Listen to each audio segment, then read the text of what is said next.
소중한 나.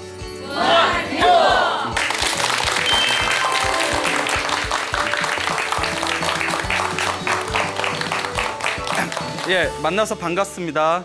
예, 광우 스님이라고 합니다. 예, 이제 저 다 아시죠? 예, 이렇게 자주 뵈니까 또 좋네요.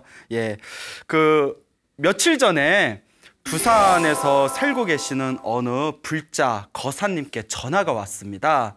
전화가 왔는데 그 부산에 살고 계시는 그 거사님께서 스님, 불교 TV BTN 소나무 아주 애청자입니다. 스님 설법이 너무 좋으십니다. 제가 항상 하루도 빠지지 않고 다 봤습니다 이러더라고요. 예, 기분 좋더라고요. 예, 사람 원래 칭찬에 약하지 않습니까? 아유, 과찬이십니다. 예, 좋게 봐주셔서 고맙습니다 했는데 그분이 이제 하시는 말씀이 스님이 소나무에서 설법을 하실 때 부처님의 가피라든가 기도의 공덕에 대해서 이렇게 설법을 많이 하시지 않습니까? 근데 스님, 저도 얼마 전에 부처님께 기도해서 가피를 받은 이야기가 있습니다. 그래서 혹시 불자분들한테 도움이 될까 싶어서 스님한테 전화를 드렸습니다. 스님, 제 이야기를 듣고 내용이 좋으면 그 BTN 소나무에서 한번 소개해 주시기 바랍니다 라고 전화가 왔어요. 저야 너무 고맙죠. 왜냐면 저도 이제 법문할 게 많은데 이제 또 좋은 주제가 되겠다 싶어서 예, 전화 주셔서 감사합니다. 예, 어떤 가피를 받으셨습니까? 라고 여쭤봤죠. 그분이 이제 부산에 어머님이 계시는데 어머님이 이제 75대신데요. 이제 75, 이제 연세가 좀 많으시죠. 근데 이 어머니께서 갑자기 뇌졸중으로 쓰러지셨대요. 안타깝죠. 그 뇌졸중으로 이렇게 툭 쓰러지셔가지고 급히 해운대 근처에 있는 이제 큰 병원에 모셨는데 이제 머리에 출혈이 된 거예요. 그래서 이제 머리에 피가 고여 있는 상태인데, 그러니까 이제 의사가 하는 얘기가 뇌가 붓는 그 진행 속도에 따라서 이렇게 신중히 지켜본 뒤에 이제 수술을 하자 이렇게 이야기를 하더랍니다. 그러면서 하는 얘기가, 근데 뇌에다가 이제 칼을 대면 생명에는 지장이 없을 수 있겠지만 자칫하면 반신불수가 되실 수도 있대요. 예, 그만큼 뇌에 이제 충격이 크면. 그러니까 이 아들이 되는 이 거사님이 위로 누나가 둘이 있었대요. 누나한테 병원에 가서 어머니 병수발은 내가 하겠다. 근데 누님 두 분은 절에 가서 어머니 병이 빨리 낫게 해달라고 부처님한테 기도를 올려라. 열심히 기도해라 시켰대요. 근데 누님 두 분 중에 한 분은 이렇게 불심이 있으셔서 그래, 그러면 내가 절에 가서 열심히 기도해 볼게. 근데 그 중에 또 누님 한 분은 그 불심이 없으셨대요. 그러니까 동생한테 무슨 헛소리를 하냐. 엄마가 쓰러졌는데 병원에 입원했는데 부처님한테 기도한다고 엄마 병이 낫겠냐. 그 세상에 병 안 걸리는 사람이 없겠다 이러면서 좀 부정적인 반응을 보이더래요. 그러니까 이 거사님이 조금 이제 간곡하게 어머니 병이 나으려면 부처님한테 기도를 올려야 된다고, 부처님께 기도하면 반드시 효과가 있다고, 병수발은 내가 할 테니까 누님 두 분은 절에 가서 부처님께 기도 좀 간절하게 좀 올려달라고 그렇게 이제 이야기를 하니까 그 누님 두 분이 이제 집에서 가까운 절에 가서 기도를 열심히 했답니다. 그 이제 며칠 동안 기도를 했나 봐요. 이 거사님도 어머니 병수발을 옆에서 하면서 간병하면서 마음속으로 틈틈이 기도를 했답니다. 부처님, 우리 어머님이 빨리 병고에서 벗어나게 해주십시오 하고 기도를 마음속으로 올렸는데, 이제 며칠 후에 이제 수술을 해야 되니까 이제 머리에 PT 촬영을 한번 싹 했답니다. 이제 상황이 어떤가. 근데 의사가 깜짝 놀라더래요. 뇌에 고여있는 피가 말끔하게 사라져 버렸대요. 저절로. 대박. 예? 저도 놀라서 진짜요? 정말요? 근데 그 거사님이 스님, 제가 부처님 이름을 걸고 제가 거짓말을 하겠습니까? 그 의사가 깜짝 놀라면서 뇌에 고여있는 피가 저절로 깔끔하게 사라져서 수술할 필요가 없다고. 예. 그러니까 이제 어머니가 이제 의식을 깼는데, 또 이제 문제가 뭐냐면 손하고 발을 좀 못 움직이셨대요. 수족을 움직이기가 힘든 상황이라서 다시 누님한테 다시 기도를 올리자. 우리 어머니 빨리 이제 몸이 편안해지시고 빨리 이 병고에서 벗어나게 해달라고 부처님한테 간절하게 기도를 하자. 그것도 며칠 동안 온 식구 가족이 열심히 기도를 올렸답니다. 그리고 어느 순간 며칠이 지난 뒤에 어머니가 손하고 발을 조금씩 막 움직이기 시작하시더래요. 그러니까 그 재활 치료를 하고 있는 그 재활원의 그 간호사 되시는 분이 깜짝 놀라면서 어쩜 어머니가 이렇게 치료 속도가 빠르다고, 너무 치료 속도가 굉장히 좋다고 그 간호사가 감탄할 정도였다고 합니다. 예. 그러니까 그 처음에는 그 누님 그 절에 가셔서 어머님 병 빨리 낫게 해달라고 기도 좀 하십시오라고 했을 때 그 반발하던 누나가 지금은 자기한테 아이고 너 덕분에 어머니가 살았다고, 너 덕분에 어머니가 산 거라고, 정말 그때 기도하기 너무 잘했다고 그런 이야기를 지금 하더랍니다. 그래서 이분이 이제 당신이 이야기하면서 좀 벅차올랐나 봐요. 약간 이제 목이 막 메이시면서 병원에 갔더니 고통받는 사람들이 너무 많더래요. 괴로움에 고통받고 있는 사람도 있고, 예, 뭐 그리고 그 몸만 아픈 게 아니라 그 병원에서 치료받으면서 경제적인 문제, 심리적인 문제, 그게 막 고통받고 있는 그런 분들을 보면서 아, 부처님께 기도를 간절하게 올리면 저분들도 분명히 가피를 받을 수가 있을 텐데, 그러면서 그분께서 그때 자기가 상황이 많이 안 좋았대요. 여러 가지로 상황이 안 좋은 그 상황에서 어머니가 갑자기 쓰러지셨는데 그때 열심히 기도한 덕분에 굉장히 그 안 좋은 상황에서도 일사천리로 일이 잘 풀린 것 같은 느낌이 든다고. 그러면서 그 불자분께서 스님 제가 경험한 이 이야기를 그 소나무에서 말씀해 주시고 다른 불자분들도 이렇게 마음에 부처님에 대한 믿음을 일으켜서 기도를 좀 열심히 했으면 좋겠습니다. 이렇게 또 이제 그냥 벅차오르는 그런 감정으로 저한테 당신이 받았던 부처님의 가피에 대해서 이야기를 해주셨습니다. 너무 놀랍지 않습니까? 네. 그래서 저도 항상 어디서 이제 뭐 법문을 하거나 강의를 할 일이 있으면 불교는 귀로 듣고 머리로 채우는 게 불교가 아니다. 불교는 지식이 아니다. 내가 기도하고 업장소멸하고 복을 짓고 선업을 짓고 공덕을 쌓아서 내가 내 운명을 바꾸는 것이다. 그래서 불교는 학문이 아니다. 학문이 아니다. 예? 불교는 바로 내가 운명을 바꿀 수 있는 수행이다라는 이야기를 자주 이야기를 드립니다. 그러니까 우리가 기도를 많이 해야 돼요. 내가 지은 업장을 자꾸 소멸해야 됩니다. 반드시 가피가 있고 효과가 있다라고 당당하게 말씀드리고 싶습니다. 이 이야기를 들으니까 그 얼마 전에 또 제가 어느 신심 깊은 불자분에게 들었던 또 실제 체험담이 다 머릿속에 떠오르는 거예요. 한 두세 달 전쯤에 저랑 친분이 있는 어느 보살님께서 찾아오셨어요. 이제 제가 화계사에 왔다는 이야기를 듣고 화계사에 이렇게 찾아오셨는데 이게 이제 차 한잔 하면서 이런저런 이야기를 나누는데 그분께서 스님 저 부처님 덕분에 가피 입었어요 이러시더라고요. 부처님 가피 입었습니다. 예? 어떤 가피를 입으셨어요 했더니 이분이 하시는 말씀이 이분께서 평생 교직에 계셨던 분이에요. 평생 교직에 계시고 정년퇴임을 이번에 하신 뒤에 이제 말년에 이제 열심히 불교 공부를 하면서 그렇게 제2의 인생을 아름답게 살고 계시는 분인데 이분께서 이제 어금니 쪽에 임플란트를 할 일이 생겼대요. 임플란트라고 아시죠? 예, 그래요.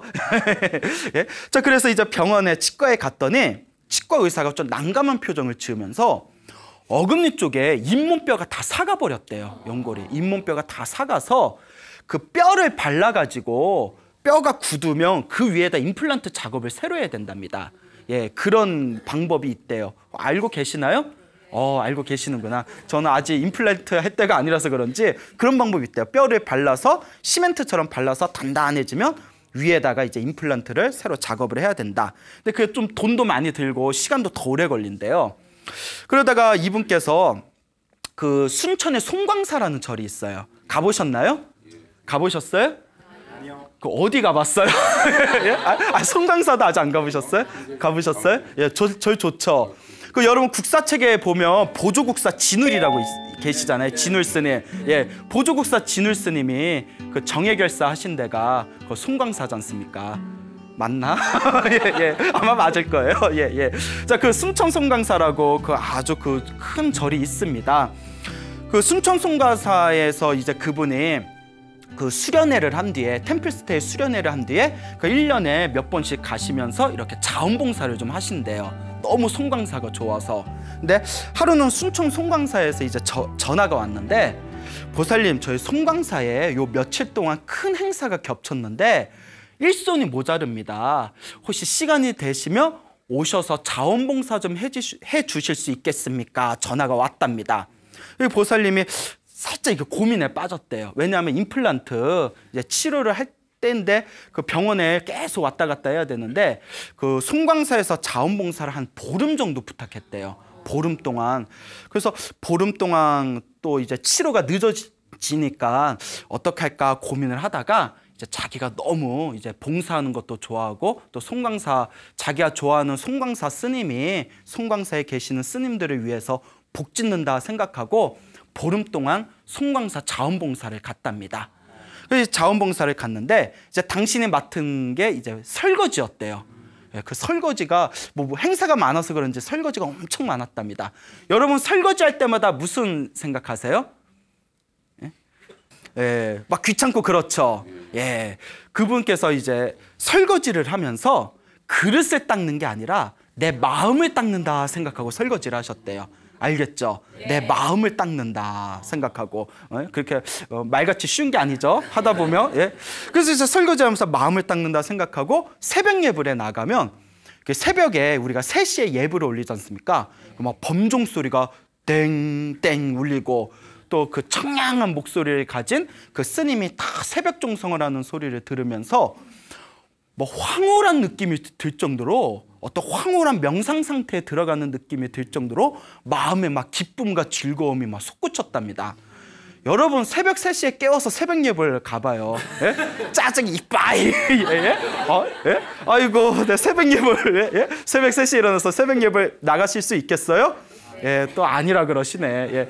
저도 새벽 예불이 세상에서 제일 힘들어요. 예, 예. 자, 그래요. 새벽에 이제 그렇게 이제 황홀한 느낌이 드는 그런 이제 감정을 경험을 했는데 보름 동안 봉사를 잘 마쳤답니다. 그 이제 집으로 돌아오셨대요, 서울로. 그래서 이제 치과에 갔는데 치과에서 이제 다 이렇게 진료를 받는데 의사가 깜짝 놀라더래요. 어머, 눈치채셨죠? 예. 어머머머, 눈치챘구나. 잇몸이 재생을 했대요. 잇몸뼈가 재생을 했대요. 여러분, 예, 잇몸뼈가 재생했다는 얘기 들어보셨어요? 예, 뭐 뼈가 재생했다는 얘기 들어보셨어요? 그래서 저도 진짜냐고. 아니 스님, 제가 스님한테 왜 거짓말을 하겠습니까? 그분이 이제 저한테 불교 공부 배우시고 경전 공부하셔서 이제 저를 스승처럼 생각하는데 그분이 그 심신 깊은 믿음 있는 불자가 스님한테 거짓말 하겠어요? 물론 살다 보면 너 한번 당해봐라 해가지고 예? 그냥 뭐 뻥도 치고 할 수도 있겠지만 그분이 되게 믿음이 독실한 분이세요. 예? 그분이 스님 의사가 자기도 평생에 이런 일은 처음이라면서 옛날에 다 찍어놓은 게 있잖아요. 잇몸 그 뼈가 재생이 돼가지고 아 그냥 임플란트 바로 해도 되겠다고. 그러면서 스님 제가 복 짓고 공덕 짓고 선업 지어서 부처님 가피 입은 것 같습니다. 이런 말씀을 하더라고요.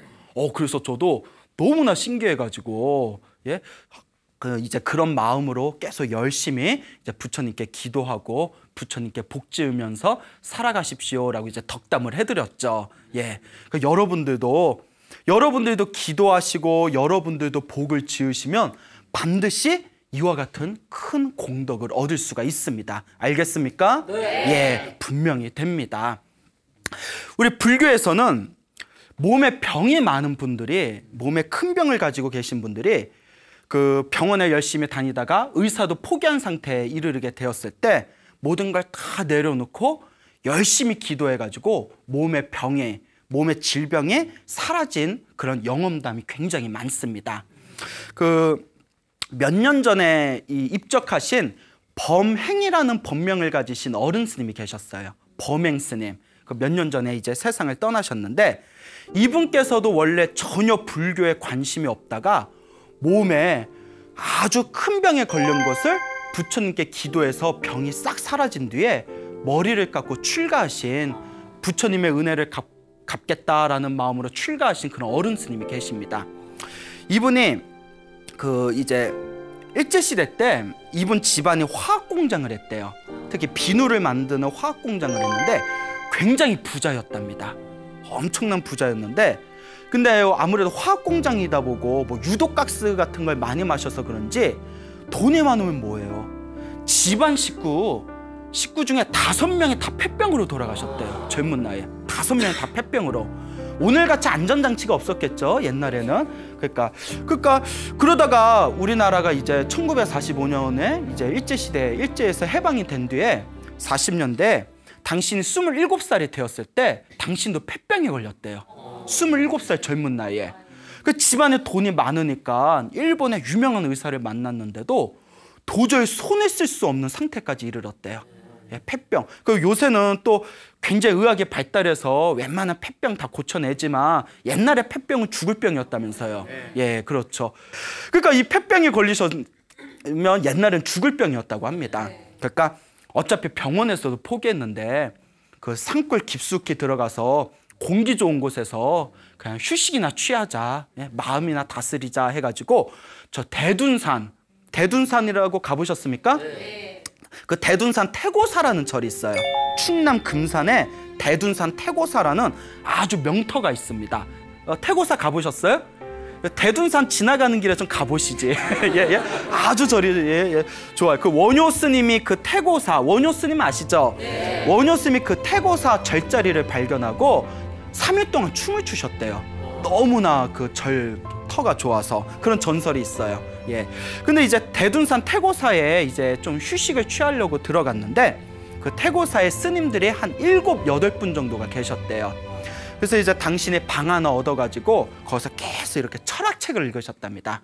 인생이란 무엇인가 다 이렇게 철학책을 읽고 있는데 거기에 이제 조실 스님이 계셨대요. 조실은 이제 그 한 사찰에서 수행하시는 스님들 중에 가장 덕과 수행의 힘이 높으신 스님을 조실 스님이라고 부릅니다. 그러니까 가장 큰 스님이란 뜻이에요. 이 조실 스님께서 방문을 빼꼼히 열어보시더니 그 젊은이 뭐하나 이렇게 질문을 던지더래요. 예, 스님 책 보고 있습니다. 무슨 책 봐? 철학책 보고 있습니다. 그래?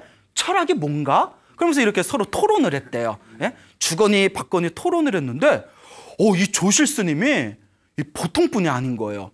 자기도 어렸을 때부터 집이 부유해가지고 온갖 세계 문학을 독파를 하고 철학책도 읽고 나름 공부도 열심히 해서 어디 가면 견문이 딸린다거나 말빨이 부족한 사람이 아닌데 이 조실 스님하고 대화를 하는데 도저히 자기가 어디다 말 붙일 데가 없더랍니다. 그게 7일 동안 토론을 벌였대요. 남은 시간은 밥 먹고 쉬는 시간 빼고는 7일 동안 토론을 하다가 7일 만에 자기가 항복했대요. 아이고 스님, 제 스님 못 당하겠습니다. 예? 제가 불교가 이렇게 지혜가 깊은 줄 몰랐습니다. 그러면서 이 범앤스님이 이제 출가하기 전에 그때 이제 젊은이였을 때 마음속으로 그 당시만 해도 스님들이 되게 자기가 무시하고 우습게 봤대요. 뭐 스님들이라 해봤자 뭐 누더기 옷 입고 툭하면 마을에 와서 목탁 두들기면서 쌀이나 얻어가는 그런 그지 비슷한 존재로 알았는데 아니 절에 와서 자기가 그렇게 똑똑하다고 자부했는데 야 불법의 지혜가 이와 같이 심오하구나. 스님들이 정말 공부를 많이 하시는구나. 그때 마음으로 완전히 감복을 했답니다. 그래서 그 불교의 지혜에 자기가 눌려버리니까 그 7일 동안 토론이 끝난 뒤에 탈진을 해가지고 그 세계 문학 서적을 읽어도 다 남 얘기 같고 다른 사람 팔자 얘기 같고 철학책을 봐도 다 말장난 같고 그래서 이제 책도 그 머리에 들어오질 않더래요. 그때 이제 그 조실 스님이 또 빼꼼히 이렇게 들어오시더니 그 자네는 그런데 여기 왜 왔나? 이렇게 질문을 던지는 거예요. 그래서 예 바깥에서 저희 집안이 화학공장을 크게 하는데 여차여차해서 폐병 걸려서 여차여차해서 쉬려고 태고사에 잠시 왔습니다. 그랬더니 그래? 하면서 그 책을 한 권 싹 주시더래요. 책을 하나 싹 주시는데 그 얇은 책인데 책 제목이 불정심 관세음보살 모 다라니경 이렇게 제목이 붙여져 있더래요. 그 책을 다 주시면서 요 안에 관세음보살 모 다라니라는 주문이 있다.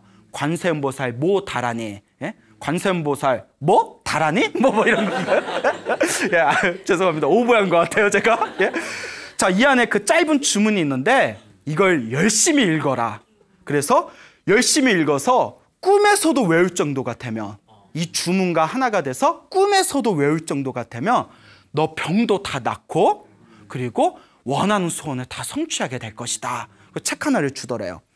그래서 이게 책을 봤는데 무슨 뜻인지 모르겠대요. 뭐 나모라 다나다라 야야 막 이렇게 주문이 나 몰라 뭐 어쩌고 저쩌고 뭐 이게 뭔 뜻인가 뭐.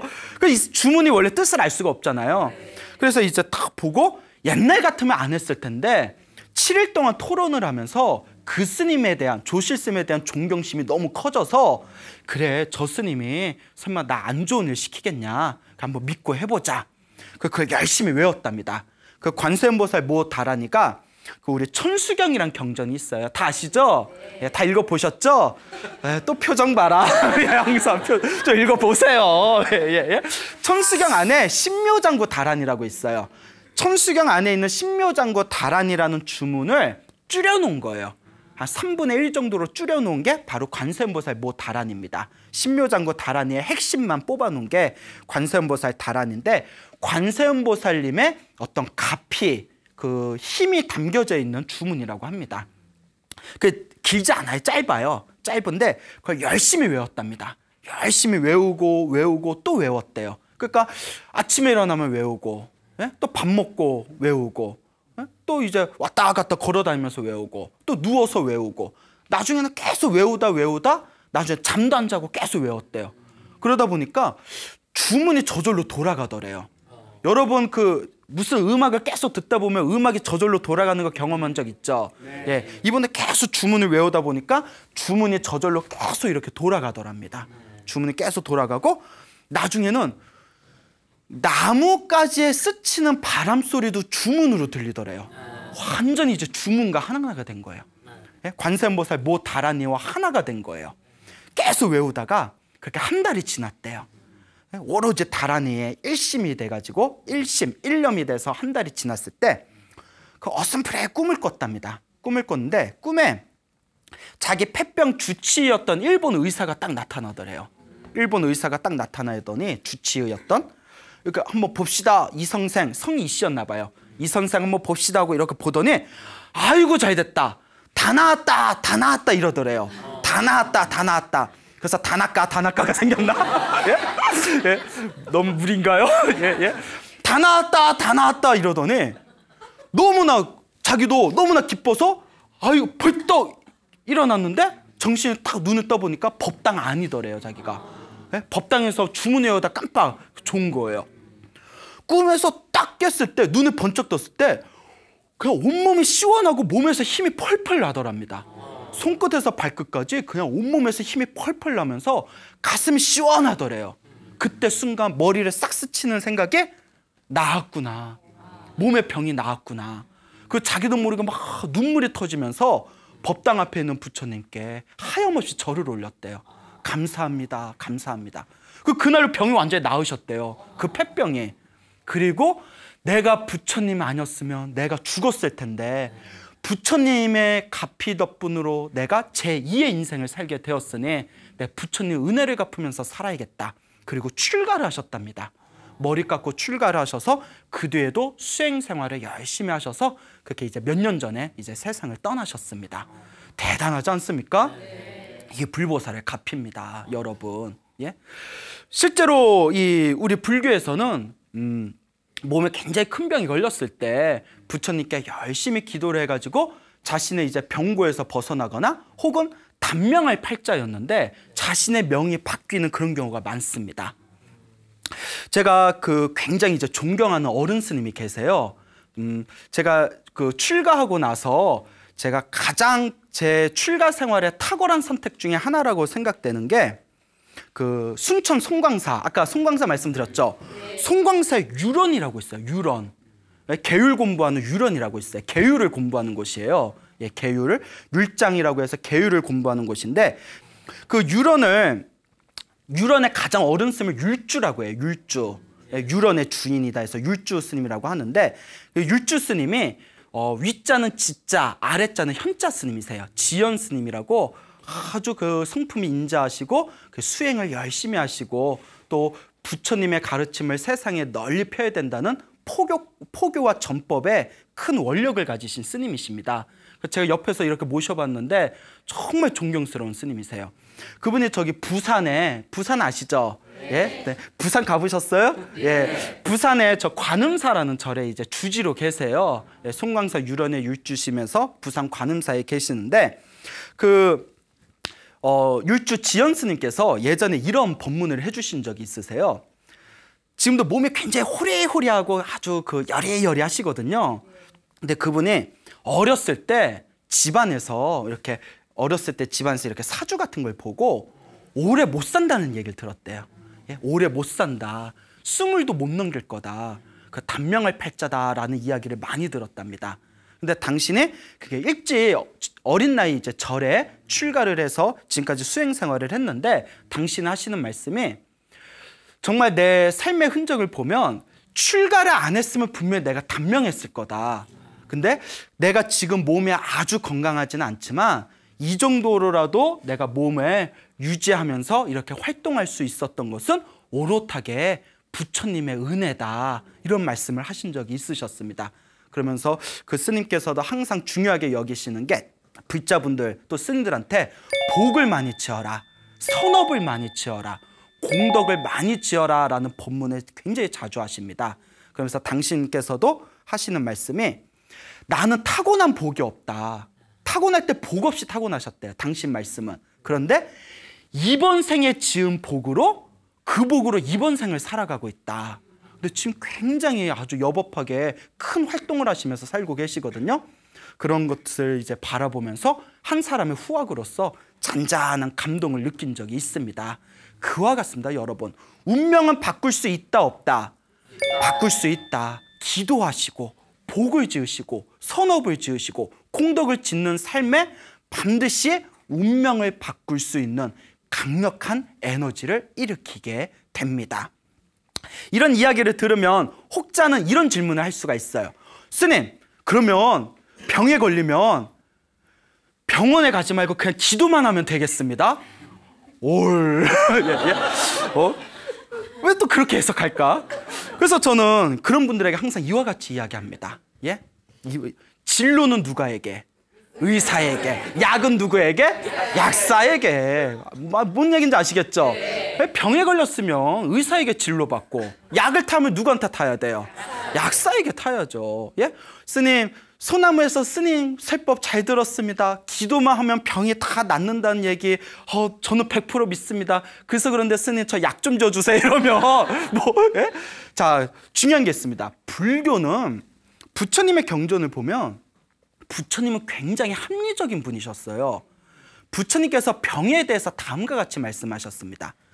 병에 걸리는 사람들은 다음에 5가지 때문에 병이 더 깊어진다. 5가지 이유로 병이 더 깊어진다. 첫째, 음식을 가리지 않는다. 아무 음식이나 한번 먹는다는 거예요. 내 체질에 또 맞는 거 있잖아요. 예? 체질에 맞춰서 먹지 않고 제철에 나온 거 먹지 않고 막 인스턴트 같이 좋지 못한 음식, 그냥 음식을 가리지 않고 마구 먹을 때 병이 더 깊어진다는 거예요. 동감하시죠? 네. 예. 두 번째, 예? 때에 맞추어 먹지 않는다. 그러니까 아무 때나 먹고 싶을 때 막 과식하고 폭식한다는 거예요. 때에 맞춰서 먹지 않는다. 항상 그 먹을 때가 있지 않습니까? 예? 응? 우리 흔히 그러지 않습니까? 왜 이렇게 배가 고프지? 야, 우리 케이크라도 먹을까? 어머, 30분 전에 밥 먹었잖아. 예? 자꾸 땡겨. 예? 내 얘기하는 것 같다. 예? 예? 자, 그러니까 때에 맞춰 먹지 않는 거, 병이 더 깊어진다는 거예요. 세 번째, 이거 중요합니다. 의약을 가까이 하지 않는 거. 의사와 약을 가까이 하지 않는 거. 부처님은 무조건 나한테만 기도하면 너희들 병이 다 낫는다? 이렇게 가르치시지 않으셨어요. 의약을 가까이 하지 않으면, 의사와 약을 가까이 하지 않으면 병이 더 깊어진다라고 말씀하셨습니다. 그렇죠? 네. 자, 그 다음에 네 번째. 항상 근심 걱정하거나 기뻐하거나 슬퍼하거나 자신의 감정을 조절하지 못하면, 감정 조절을 못하고 마음을 다스리지 못하면 병이 더 깊어진다고 했습니다. 그 다음에 마지막 5번째가 나를 간병해주는, 간호해주는 사람한테 감사하는 마음을 일으키지 않는 거. 그 마음도 중요하대요. 나를 간호해 주는 사람한테 고마워하는 마음이 없고, 예, 감사하는 마음이 없고, 그런 마음자리에 병이 더 깊어지는 원인이 된다라고 하셨습니다. 얼마나 합리적이에요. 그렇죠? 얼마나 합리적입니까? 요새 그 아침 방송 보면 의사들 나와서 하는 얘기가 여기에 다 있어요. 예? 그렇죠? 음식 가려라, 때에 맞춰서 먹어라. 예? 그 항상 주기적으로 의사를 찾고 좋은 약을, 의사하고 상의해서 좋은 약을 또 이제 챙겨 먹어라. 그 마음을 잘 조절해야 된다. 심리적인 스트레스도 중요하다. 그 이 이야기가 2600년 전에 부처님이 다 말씀하신 거예요. 예, 리액션 좋아요. 리액션 좋아. 예. 기다리고 있었어요? 좋아. 예, 그래요. 예, 100.5점의 리액션이었어요. 예, 그래요. 자, 그래서 부처님께서 다음과 같이 말씀하십니다. 자, 다음에 5가지를 잘 지키면 병에서 금방 회복될 수가 있다. 첫째, 음식을 가려서 먹어라. 좋은 음식을 가려서 먹어라. 둘째, 때에 맞춰서 먹어라. 때에 맞춰서 올바르게 먹어라. 세 번째, 의사와 약을 가까이 해라. 항상 의사에게 진료를 받고 약은 누구에게? 약사에게. 의학을 가까이 하라. 그 다음에 네 번째, 걱정 근심을 내려놓고 감정을 잘 조절해라. 그 다음에 5번째, 간호해주고 간병해주는 사람에게 어떤 마음을 일으켜라? 감사하는 마음을 일으켜라. 그러면 병이 쉽게 회복될 수 있을 것이다. 알겠죠? 네. 그래서 부처님도 주치의가 있으셨대요. 부처님의 주치의가 지박하예요. 지박하라는 주치의가 있었어요. 그리고 항상 스님들을 항상 진료해주고 병을 치료해주던 제가신자가 있었습니다. 부처님은 이런 이야기 했어요. 부처님은 모든 업장이 소멸하시고 모든 신통을 다 얻으셨고 지혜와 복덕을 다 구족하셨는데 아니 무슨 의사가 필요합니까? 그때 부처님이 이와 같이 말씀하십니다. 나는 사실 의사가 필요 없다. 그런데 머나먼 미래가 되면 병에 자주 걸리는 스님들이 나타나게 될 거다. 그 스님들이 수행하다가 몸에 병이 났을 때 의사를 찾아가면 사람들이 비난하면서 말하기를 당신의 스승이었던 부처님께서는 한 번도 의사를 찾아간 적이 없었는데 당신들은 어떻게 수행을 하기에 의사를 찾아가는 겁니까? 라는 비난을 막기 위해서 내가 일부러 짐짓 의사에게 진료를 받는 모습을 중생들에게 보여주는 것이다. 이야, 이게 만든 말이면 대단한 거예요. 어쩜 이렇게 말을 잘 만들어? 근데 부처님의 자비심이 느껴지죠? 네. 예, 그와 같습니다. 그래서 부처님께서는 첫째, 몸에 병이 나면 반드시 누구를 찾아가라? 스님을 찾아가라? 예, 의사를 찾아가라. 약을 지을 때는 약사에게 문의해라. 그런데 병원에서도 포기하고 의사도 고칠 수가 없고 약으로도 통하지 않을 때에는 마지막 한 가지 방법이 있다. 그게 바로 뭐다? 기도해봐라. 아시겠죠? 네. 기도해보라는 거예요. 그래서 불교에서는 병이 걸리는 이유가 크게 2가지가 있다고 합니다. 이번 생에 몸 관리를 잘 못해서 아까 말한 대로 뭐 음식을 제대로 섭취를 하지 않고 뭐 때에 맞춰서 먹지 않고 심리적인 스트레스가 있고 이번 생에 관리를 잘 못했을 때 병에 걸리고, 2번째가 중요합니다. 전생의 업장으로 인해 넘어온 병이 있답니다. 전생에 내가 지은 업에 의해서 넘어온 병. 그래서 불교에서는 이번 생에 단명하거나 이번 생에 병에 잘 걸리는 이유가 전생에 살생을 많이 하면 그렇게 된다고 합니다. 전생에 살생을 많이 하게 되면. 그래서 전생에 살생을 많이 했거나 전생에 안 좋은 악업을 지었을 때 이번 생에 그와 같은 큰 질병에 걸릴 수가 있다. 이와 같이 전생의 업장에 의해서 생긴 병은 마땅히 무엇으로 소멸해야 된다? 그렇죠. 기도를 하고 복을 짓고 선업을 짓고 공덕을 지을 때 내가 지은 안 좋은 악업의 에너지를 소멸하고 자연스럽게 몸의 병이 나을 수 있다라는 기적 같고 신비한 이야기가 불교에 자주 전해지고 있습니다. 그러니까 여러분들께서도 항상 기도하는 삶을 사시길 바랍니다. 예, 항상 이제 부처님께 하루에 108배를 하면서 예? 그 꼭 절에서 108배 할 필요 없다고 했죠. 예, 방 안에서 깨끗한 담요를 펼쳐놓고 108배를 하면서 전생에 내가 지었던 업을 참회합니다. 전생에 내가 지었던 악업을 참회합니다. 몸과 말과 생각으로 지은 업을 참회합니다 라는 마음으로 절을 하시고, 절을 하면 어때요? 절을 하면 내가 지은 업장을 소멸시킬 수 있고, 또 절을 하면 굉장히 몸이 건강해진다. 예전에 뭐 다큐멘터리 중에서 뭐 0.2평의 기적 해가지고 보셨나요? 좀 보세요. 그런 거. 예? 아, 드라마만 보지 말고, 예? 예능 프로만 보지 말고 그런 다큐멘터리도 좀 보세요. 그래서 절을 꾸준히 했더니 몸이 굉장히 건강해졌다는 그런 다큐멘터리가 있습니다. 그러니까 절도 하시고 기도도 하시고 그렇게 여러분들의 그 업을, 여러분들의 운명을 그렇게 바꿔나가시기를 바랍니다. 알겠죠, 여러분? 네. 인생을 살다 보면 몸에 병이 생길 수도 있고 또 살다 보면 안 좋은 일이 생길 수도 있어요. 근데 많은 사람들이 착각하는 것 중에 하나가 육체의 질병은 무섭게 여겨요. 육체의 질병은. 근데 불교는 사실 육체의 질병보다 더 무서운 게 있다고 합니다. 그렇죠. 마음의 병입니다.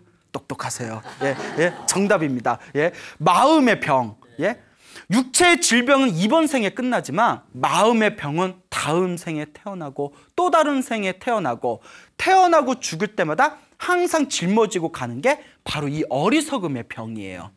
예, 육체의 질병을 치료하는 것도 중요하지만 마음의 병을 여러분들이 치료하셔야 됩니다. 육체의 질병은 의사를 찾아가시고 그리고 약사를 찾아가시기 바랍니다. 마음의 질병을 치료하기 원하신 분들은 우리 불법 문중에 들어오시기 바랍니다. 부처님의 소중한 가르침 속에서 여러분들의 마음을 편안하게 하는 최고의 보약을 타 가시기 바랍니다. 여러분, 행복해지고 싶습니까? 네. 행복한 삶을 창조하고 싶습니까? 네. 복을 지으십시오. 선업을 지으십시오. 공덕을 쌓으십시오. 복과 선업과 공덕의 힘이 여러분들을 진정한 행복의 길로 이끌어 줄 것입니다. 오늘 여기서 마치겠습니다. 소중한 나, 무한 행복!